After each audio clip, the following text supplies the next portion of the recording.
Doctor, when you talked about vitamin C, for example, as, Yes, one of the helpful things for cancer, that's an antioxidant, correct? hmm And then you say we need more oxygen. There's some, I think some people still are confused. Well, if there's an antioxidant and we need more oxygen, how do those two come together, and how do we find the balance? Yeah. First of all, the antioxidant doesn't get rid of the oxygen. It just gets rid of damages done by oxygen. If it's like with your car, when you have the gasoline coming into the car, it's a good thing first, but what comes out of your pipe is a bad thing. If you inhale it, you're going to die. So when the oxygen goes into your system and repairs the system, nourishes the system, and so on, there is debris. And these mutated, dead or half-dead cells are called, that's what the antioxidants are going after. And this is why we need the only way to eliminate these potential cancerous cells, these potential mutated cells that have a changed DNA and start to regrow itself instead of the healthy cell. That's what basically the antioxidants are going for. And I don't really think you can really overdose in antioxidants. You might get horrible heartburn, you might throw up a lot, so I don't really think you will do this for a long time. And usually, if you live in balance, I'm not really a friend of too much supplementation. I'm a friend of juicing. Everything that nature created, our body can use.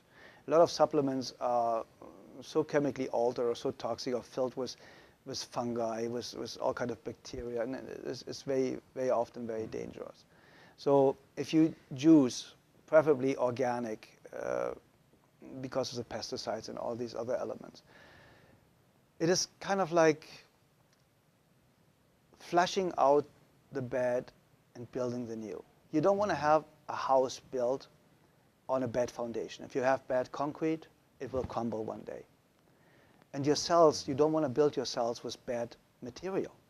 So I suggest to all my patients to have a gallon of water a day with half a teaspoon of sea salt, to eat at least one hard-boiled egg 3 times a week, and have a 70% living diet, raw food diet, to a 30% whatever you want to do.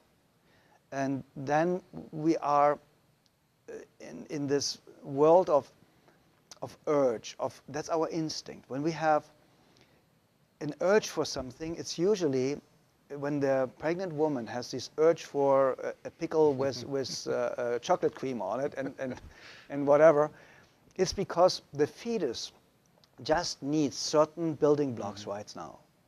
And this is why we have an urge. It's like with chocolate. If you have a craving for chocolate and you just eat as long as the craving goes on, you will not gain weight, it will not have any negative impact.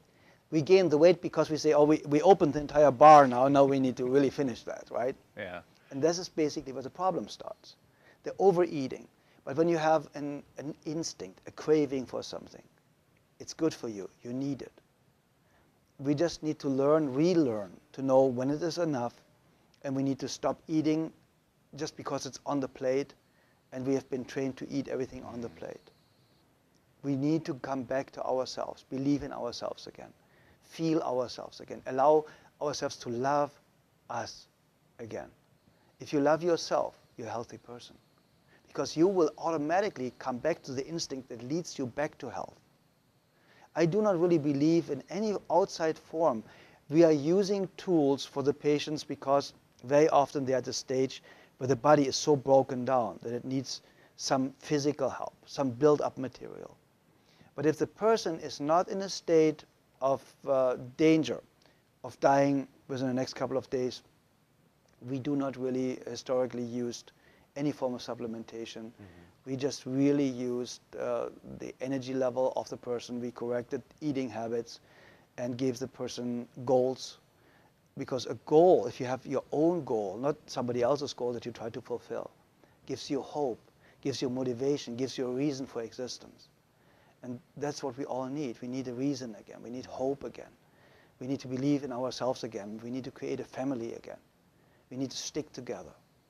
Because in the olden days, Scott, We had the great-great-grandmother and the grandmother and the mother and the siblings and the little sister and the big brother and everything. So there was no stress because whatever you needed, if you needed to cry on somebody's shoulders, you went to your great-grandmother. You know, they understand everything. And they just love you unconditionally. So you're fixed. Then you need a problem resolved, and you ask maybe your older brother or older sister. So that was all there, created by nature.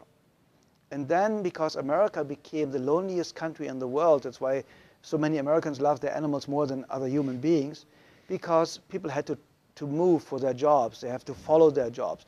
So your neighbors changed, your family got ripped apart.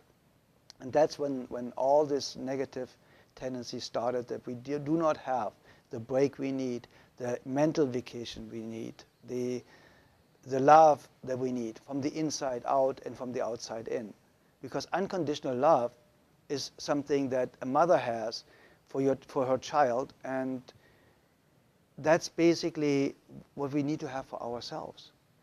If you don't love yourself, if you don't take yourself as important as you need to be, as the most important person in your life, how can you help your children? How can you help your spouse or your parents later if they need you?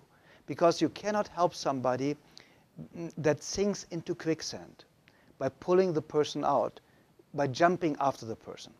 You cannot jump after the person and then just think, I can pull you out. No, you have to have stable ground underneath your feet first, and then you can help the other person out of quicksand. So here is a main mistake. You are trained, we are all trained, to take care of others first, and that is absolutely wrong.